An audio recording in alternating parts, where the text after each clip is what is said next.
My name is Patrick. I'm a photojournalist and filmmaker. One day, while scouting a location I thought would be cool for a shoot, I saw something.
What I saw that day haunted me for months.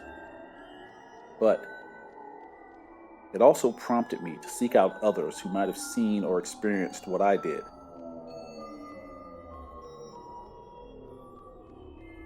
I found 4 individuals.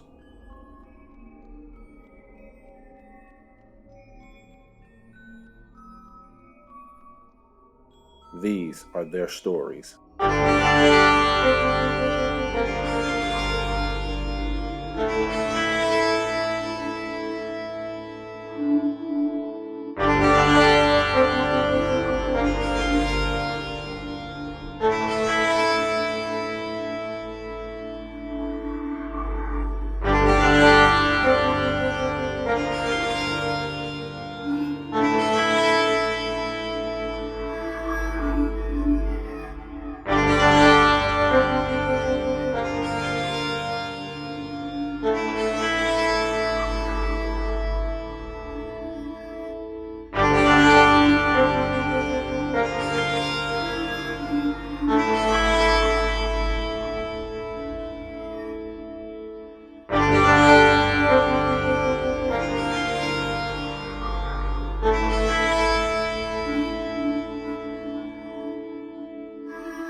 Hello, my name is Simone Torres.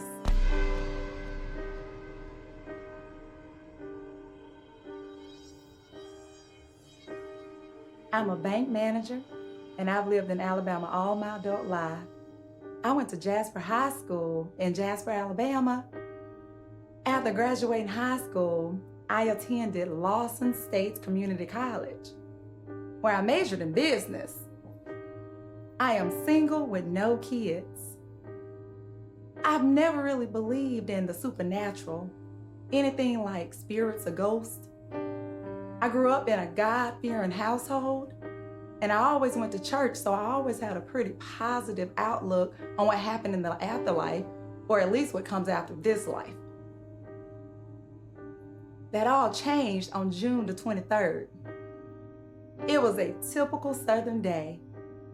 I was laying on the couch, being lazy.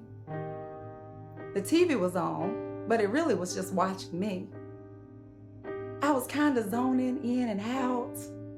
My mom and dad had gone to Birmingham to go shopping, and I didn't really want to go, so I decided to just stay home.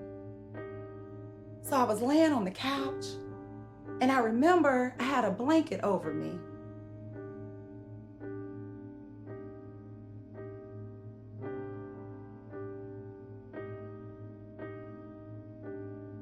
It wasn't really cold outside, but we like to keep the thermostat pretty cool in the summer.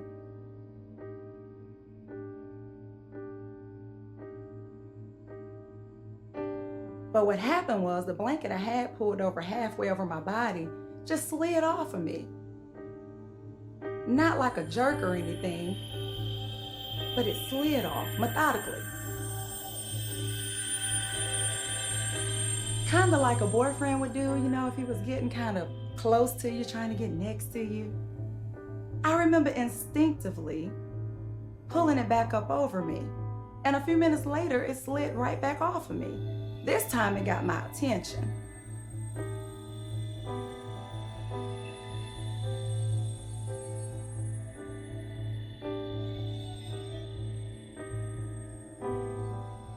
I sat up, thinking someone was playing a joke on me, but who?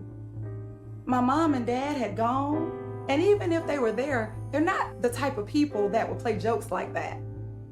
So I got up, and I head to the door that led outside.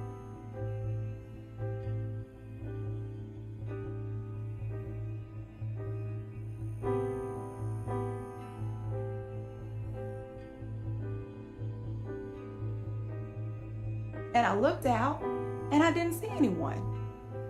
So I walked back into the living room, and when I got to the couch, the pillows, they looked a little different than what I had left.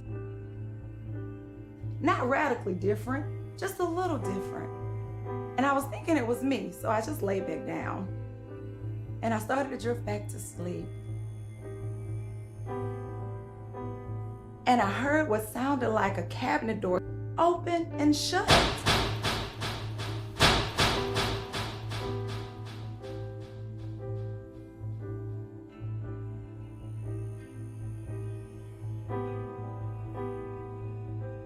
And I remember it was very loud, and I kept thinking this has to be a joke. And I jumped up and I ran into the kitchen fully prepared to curse somebody out. But when I got in there, no one was in the kitchen.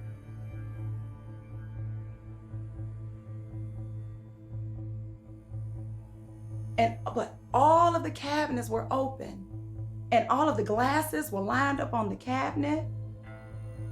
And there was water inside of it, but it was as if someone had filled it up at different levels. But as I got closer, there was one glass, just one, and the water was red. This totally freaked me out. So I went to pour the water out, but at this point, I couldn't even touch the glasses. I was totally freaked out.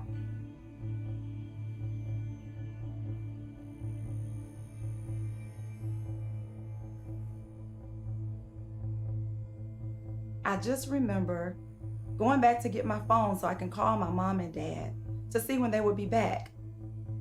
I talked to them and they reassured me that everything was fine. And that was probably just a dream. So I hung up the phone with them. And at that point, I just agreed with them. I just walked back into the living room. And then I went back into the kitchen and I was a little apprehensive.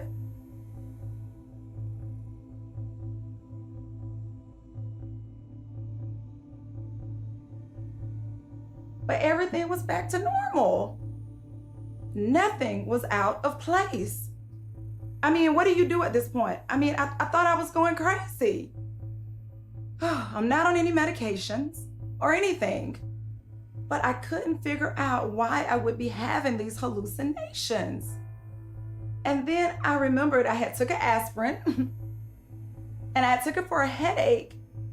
And so at that point, my mind was trying to find any reason to make sense of what was happening to me. But even though common sense would tell you aspirins are not the type of drug to cause hallucination, but at that point, I was just trying to rationalize and make sense of it. So I decided that it was just all in my head. But at that point, I was certainly not going back to sleep. So I went back to the couch and I started watching TV. I had talked to my parents and they were on their way home. Yep. And slowly things just kind of went back to normal.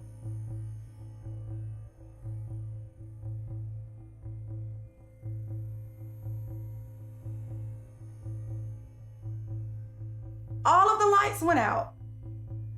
At least that's what it looked like at first. But in reality, it was just the lights and the TV in that room.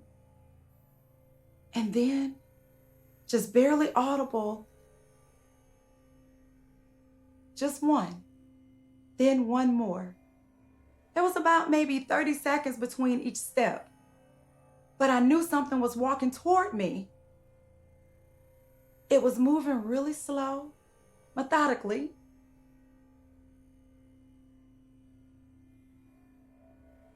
But I had a burst of energy and I thought about the knives in the kitchen, and I jumped up and I ran to the kitchen and I found the drawer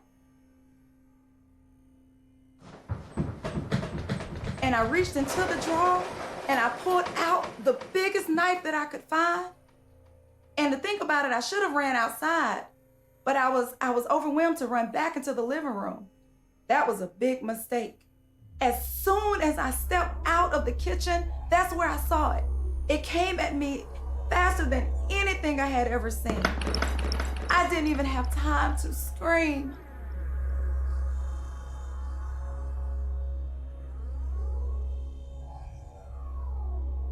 The next thing I remember was waking up on the couch. I heard my phone ringing and I answered it, and it was my mom. And she was telling me that she had called me multiple times with no answer, but they was calling me because they was stopping to get food and they wanted to know if I wanted anything. So I just thought maybe it was just a dream.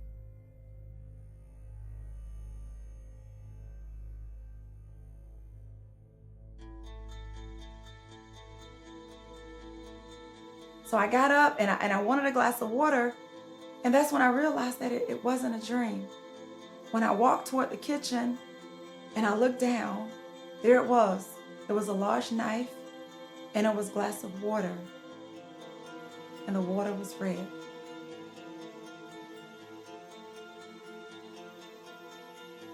So, if we gave you a sketch pad, could you, to the best of your ability, draw what you saw?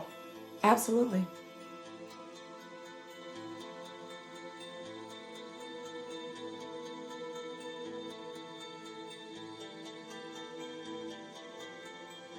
Hello, my name is Kim Weaver.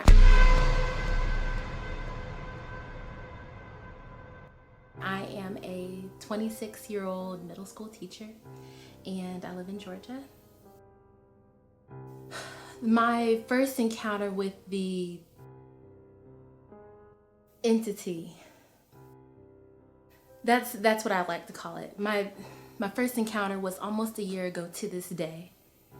It wasn't the only encounter, but it was the most intense. And I was alone at the time. My husband and my son were visiting my husband's mom in Columbus, and I decided to stay home and catch up on grading papers.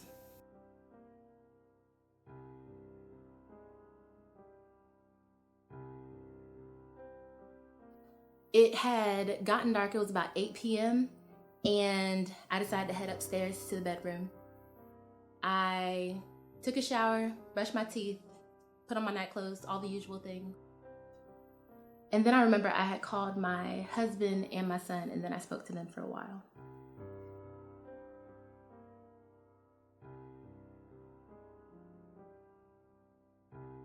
Then after that, I started winding down.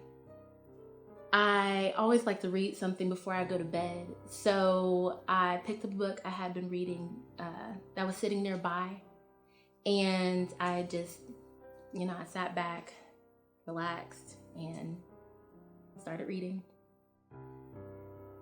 Maybe 20 minutes later, I heard the sound of water running in the bathroom. And I'm thinking, like, did I leave that on? Okay, so I get up, I go check, and sure enough, the water in the sink was running. I turn it off, I go back to bed. I didn't give it a second thought. It couldn't have been more than, 5 minutes later, when I heard the sound of water running again.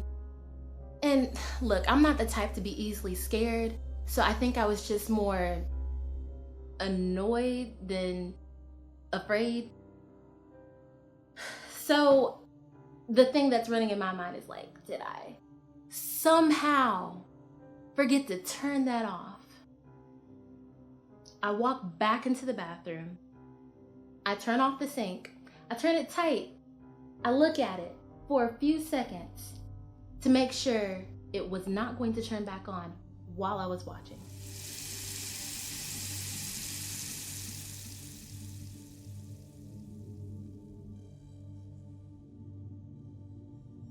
Once I was absolutely certain it was off and it was staying off, I got back in bed. After that, I just decided to call it a night. So I had started drifting, and I think I was asleep.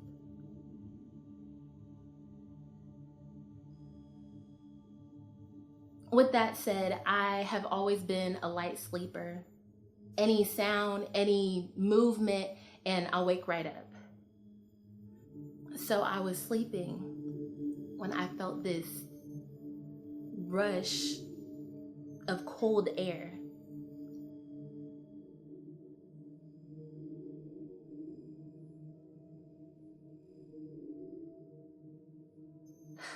I know it's common for people to say they felt a cold chill or cold air or like the room got colder, but maybe the reason why so many people say it is because it's true.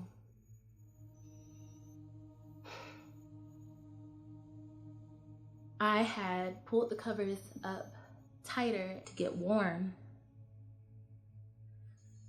The feeling when you know you're alone, but you can't shake the sense that someone else is in the room with you. That feeling is just, it's overwhelming. So I sat up and I looked around. I didn't see anything. So of course, I went back to bed. I got even somewhat comfortable, but I didn't close my eyes. I just waited. Nothing happened. Literally, the second I closed my eyes, I heard a rush of water coming from the bathroom louder than I had ever heard it. Now, Now I'm frightened. Probably more than I had ever been in my entire life. But somehow I have the nerve to get up and go check to see what was going on. Those steps to the bathroom were the most agonizing steps I have ever taken. I pushed open the door and I looked inside. The room, it looked normal at first glance. But the shower was on full blast, and it must have all been hot water because the steam started to fill the room. Thinking back, I wonder how I didn't notice from the beginning. But not only was the shower on, there was something in it. I walked slowly towards it. I was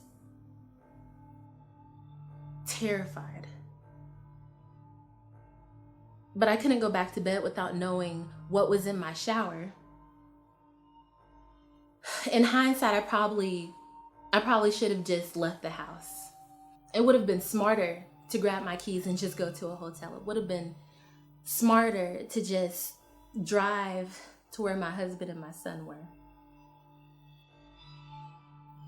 I know it sounds crazy, but that's what I wish I had done. Because what I saw, it changed me for life. I walked slowly to the shower, and what I saw, it defies all description. It was nothing like anything I had ever seen in any TV show, any book I had ever read, any movie, the craziest movie I'd ever seen. The only way it can be remotely described is just ungodly. The way it looked at me was as if it was looking at something that was totally at its mercy. Something that was only alive because it wanted it to be. Like my existence somehow served it. I was frozen in fear, paralyzed, and somehow in all that I got the strength to turn around and run. But as soon as I did, the door slammed shut and the light shut out.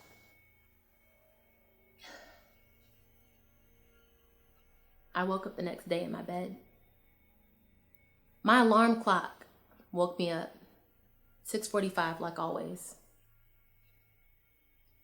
So it was just a dream.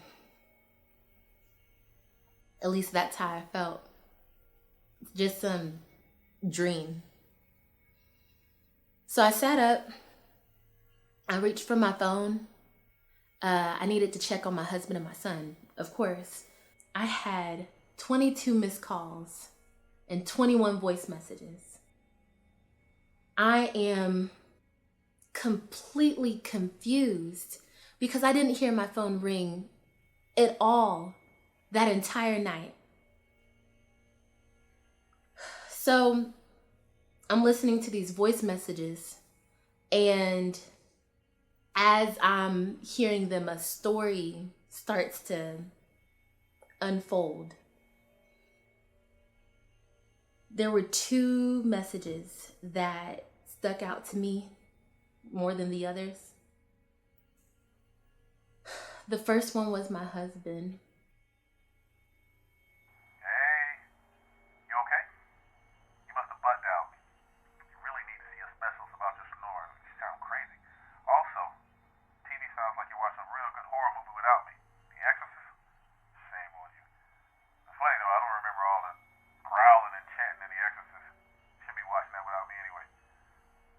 Call me in the morning when you wake up.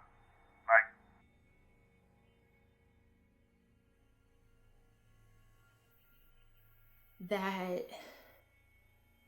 That really freaked me out. Because our TV wasn't even on. Even when it is on, it's on the Weather Channel. And some movie station is never even playing. So, what was that he heard? My phone didn't even show that I had called him. Not once, not by accident, not on purpose, nothing.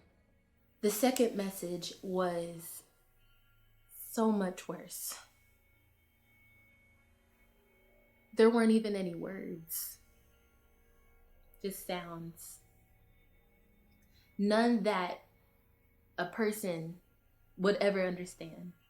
Sounds that no one on this earth could comprehend.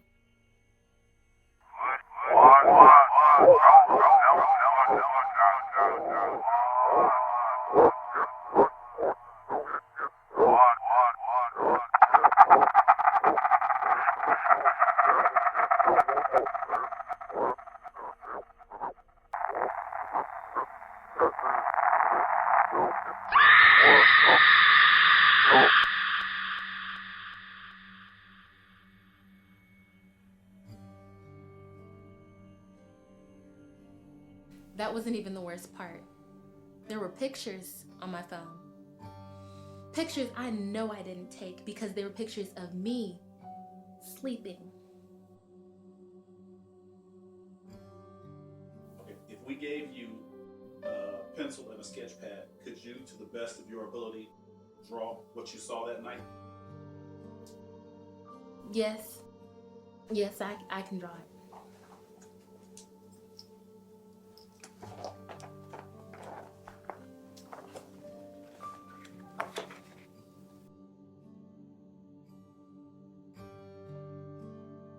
Hello, my name is Marcus Warner.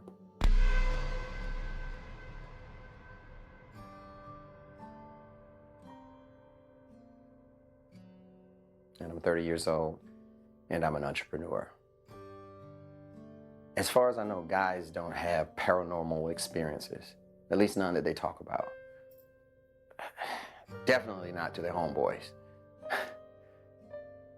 I mean, it's not... Let's just say a person can lose a lot of friends if, talking about something like that.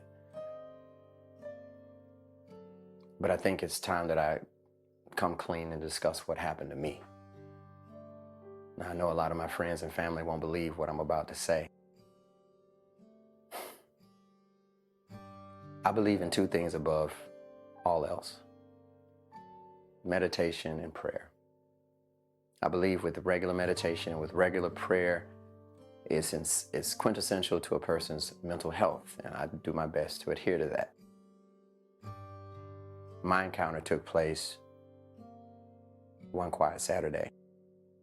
I have a special room in my house that I use for deep meditation. I replaced all the standard bulbs with red and blue bulbs because I feel those colors best match my aura.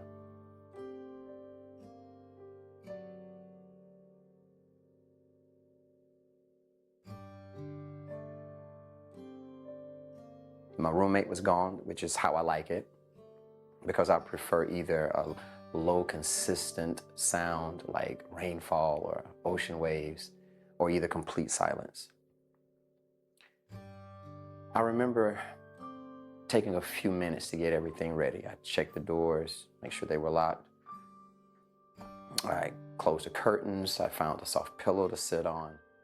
And I remember on this occasion playing the sound of a snowstorm from my cell phone into a Bluetooth speaker.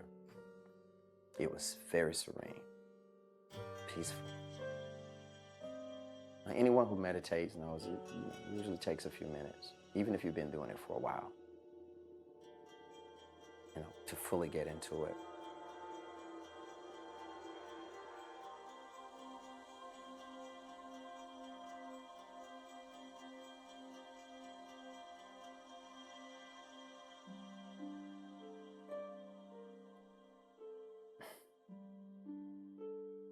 It's like your mind eventually finds a way to slip away from the body, and then you kind of phase everything out around you. Now, I've meditated in this room at least 50 times before and never had a problem, but on this particular day, I felt something was off from the moment I sat down and closed my eyes. It was like I just couldn't get my mind to relax. It felt like I wasn't home alone. I got up a few times and went to the door and called for my roommate to see if he was home, and nobody else was there.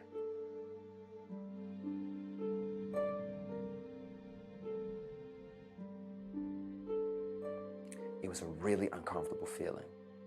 You know, sometimes you have to convince yourself that what's happening isn't real, but this was one of those times.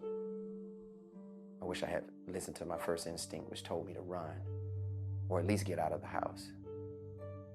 But I stayed. So I double-checked the doors, made sure that they were locked.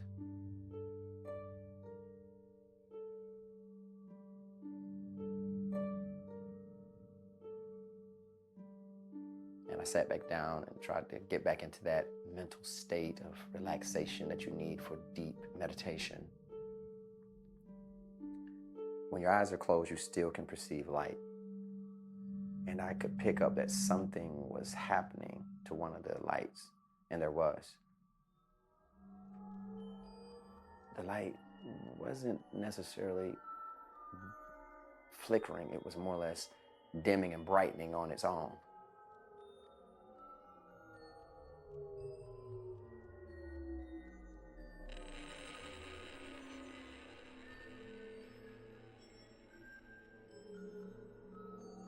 Not the weirdest thing that could happen, I agree, but still kind of freaky. So I got up, found out which bulb it was, thumped it a few times. It started working. I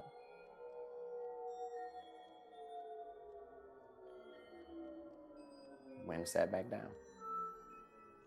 I closed my eyes again and I started doing deep, long breaths. In through the nose, out through the mouth. I waited a few seconds, nothing happened. So I started again. In through the nose, out through the mouth. After a few minutes of this, I felt a chill. So I opened my eyes. And there was a singular lamp placed right in front of me. Now I'm terrified. I have one goal, to get up and get out of the room as quickly as I could. But as soon as I stood up, the lights went out. Pitch black, I can't see anything. By memory, I know where the door is, so I start moving towards it. As I get closer, the darkness is cut by the glow of a red light. I turn around, the light goes out quicker than I can turn around. It's back to pitch black now. I can feel a presence in the room. Someone or something was in there with me. I know it. The lights came back on. I made a mad dash to the door as quickly as I could. I didn't know if it was going to go dark again or if the lights would ever come on again. I reached for the doorknob and I opened it, pulled the door open, and there it was. Looking at me with those eyes and a face I could hardly describe.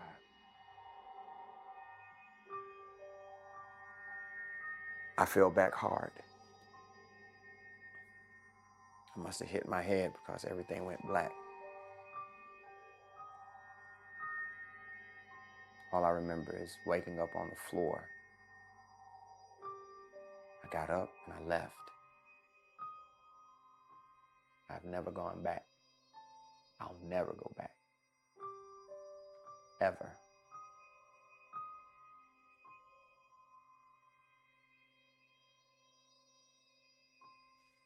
So, if we gave you a sketch pad and a pencil, could you, to the best of your ability, draw what it was you saw? Yes. Yes, I could.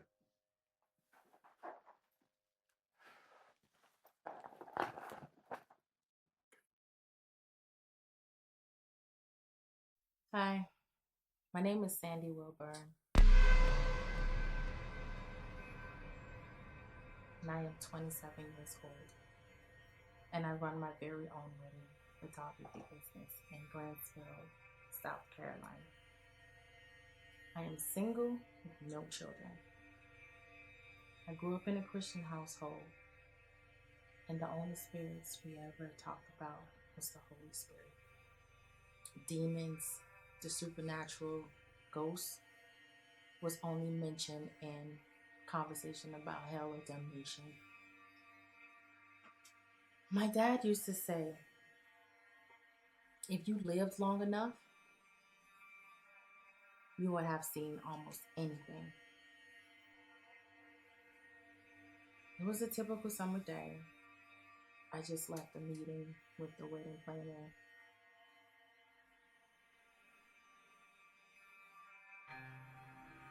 We met at a hotel where we went to go view a room for a reception that a wedding we both were working.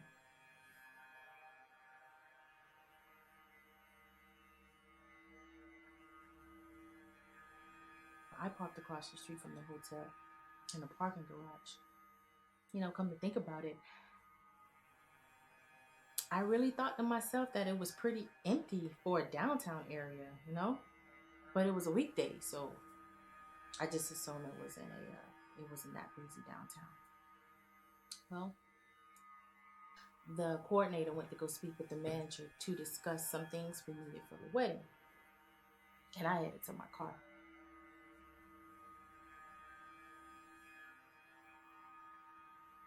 I needed to finish some paperwork, and then I was going to hit the road because, it's about a 30-minute drive. So I knew that once I get home, I was going to be way too tired to do anything but sleep. So I walked across the street to head to my car. And, this may sound cliche, but I felt like someone was watching me.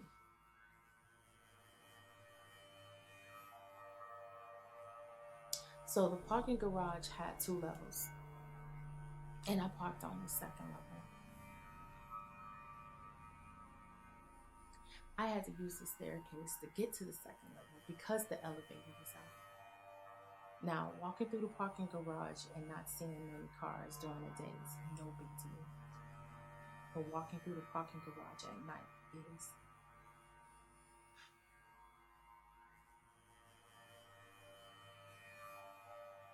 I felt like I wasn't alone. I mean, the fear that I had, it wasn't the type of fear that somebody was going to rob you or assault you type of fear. It wasn't a fear of a physical harm type fear. It was like something was happening to my soul. I mean, if that made sense. I mean, I was hesitating. I was stopping. I was looking over my shoulder.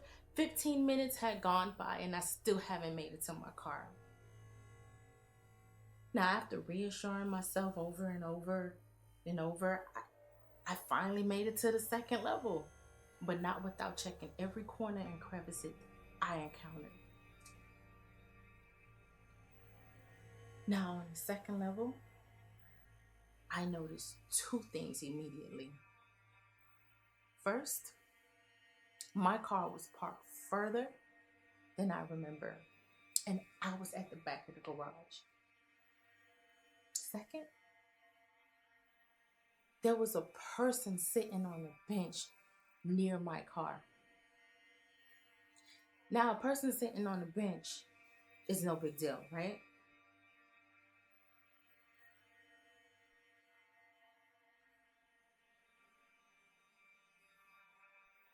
But until you factor in it's night and no one's around, it kind of is. Now, I say person, for real, I really don't know what I saw. I saw a head and a body, and I just figured it was human. But I was wrong.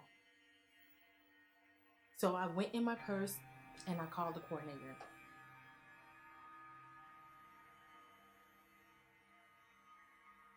She didn't pick up. I didn't know who else to call. But I knew I wasn't going to go to the car, not by myself.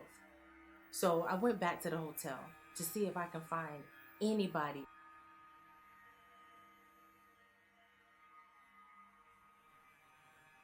I ran across a man who said he agreed to walk me to my car only if I allowed him to take me out on a date. At this point, I would have agreed to anything.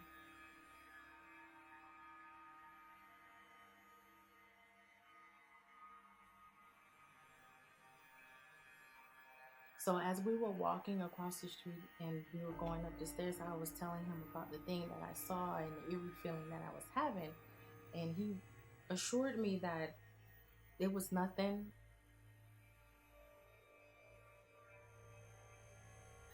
I believed him. I felt safe with him. It was okay. But I still had that eerie feeling. I just needed to get to my car and drive away from all this depressing engine. But we were walking and we were talking about different things.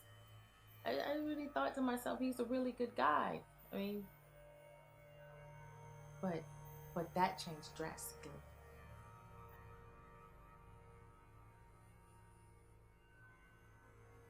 So he volunteered to go see what it was.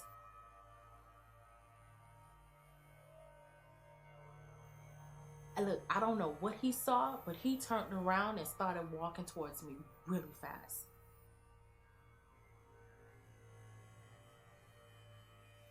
He pushed past me so fast and ran straight to the hotel.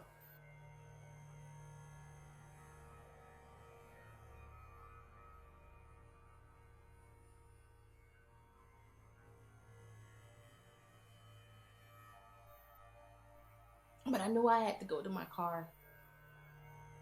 So, gathered my nerves and I started walking.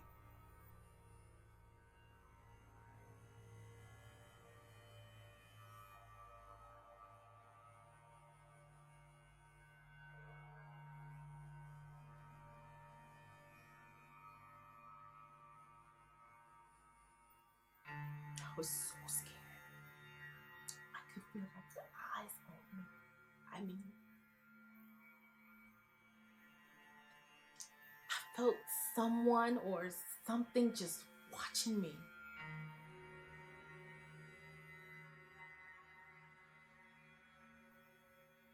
As I got to my car and I was about to go in, I turned around and was there. I couldn't move or scream. It was just inches from my face. I just stood there. I didn't know what to do. And then it was just gone. Just disappeared. All I remember doing was just crying.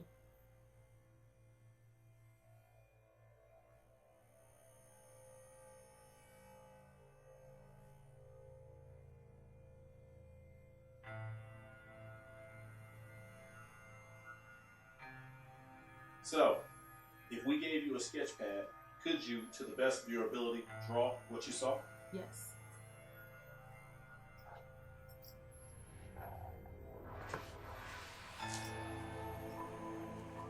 As a trained artist, it's easy for me to convey what I witnessed.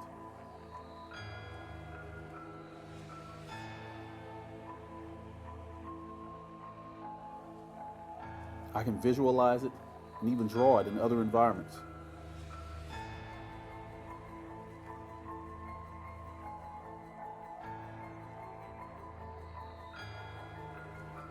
But what about the 4 people we interviewed? What did they see?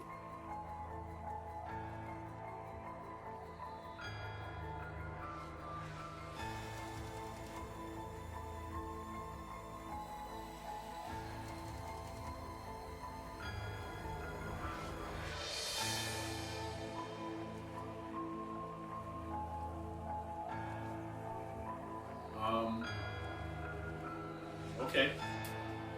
Thank you.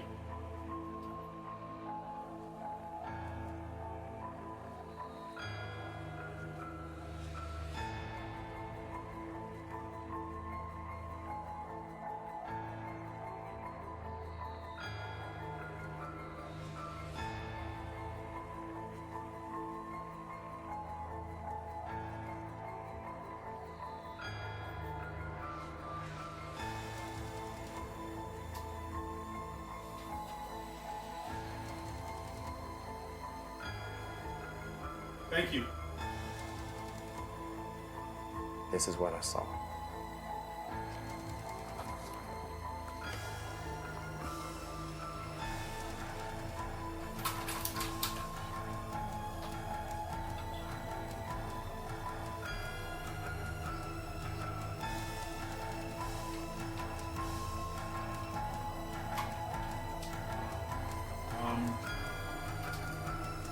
Thank you.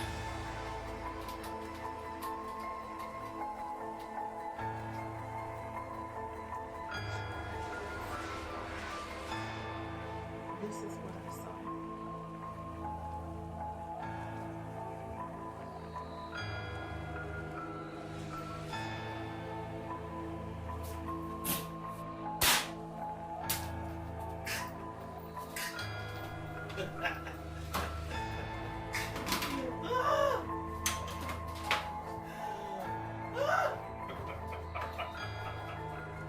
At the start of this journey, I was optimistic, even a little giddy.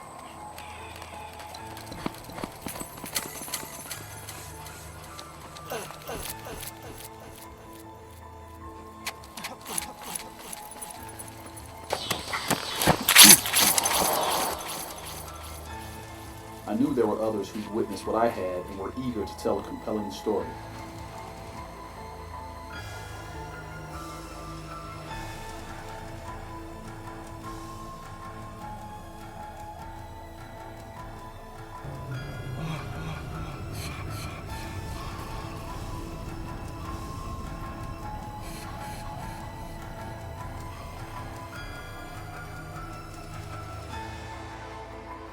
After these interviews and the drawings, fuck it.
As I walk through this graveyard, hoping I don't step on my grave. They might fuck around and pop at your boy. I know they don't wanna shoot a fade. He was just a little decoy. Had to get him out the way. As I walk through the valley of death, I hear you gotta stay dangerous. Young nigga watching this step, but I flit hard, Kurt aim. Take his bitch and I beat her from all angles. Yeah, you know I rearrange it. I'm strapped on my toe to my neck. They said in her arm and dangerous. They be calling me ticks like rough. I know that they little niggas strange. I'ma get in her mouth like breath. To proceed to go rearrange it. If I show him that he might faint, Nigga sweet sugar in the tank. I'ma lead when I talk to the bank. Obsolete, your opinion don't rank. As I walk through this graveyard, hope I don't step on my grave. They might fuck around and pop at your boy. I never wanna shoot a fade. It was just a little decoy. Had to get him out of the way. As I walk through the valley of death, I hear you gotta stay dangerous. Young nigga watching the step, but I flick hard, Kurt angle. Take his bitch and I beat her from all angles. Yeah, you know I rearrange it. I'm scratching my toe to my neck. They said in the arm and dangerous. They be calling these texts like riffs. I know that these little niggas strange. I know that these little niggas strange. They do anything for that little change. How come when I walk in the graveyard, it feel like I walk in the bank? Cause how many times I done took loss, and before this shit I got it right. He tried to fuck with the triple cross, and he missed trying to lost his life. They smoking that boy like a conic blunt. Damn, he high like a kite. As I walk through this graveyard, hope I don't step on my grave. They might fuck around and pop at your boy. I know they don't wanna shoot a fade. It was just a little decoy. Had to get him out of the way. As I walk through the valley of death, I hear you gotta stay dangerous. Young nigga watching the step, but I flick hard, Kurt angle. Take his bitch and I beat her from all angles. Yeah, you know I rearrange it. I'm scratching my toe to my neck. They said in the arm and dangerous. They be calling these texts like riffs. I know that these little niggas strange.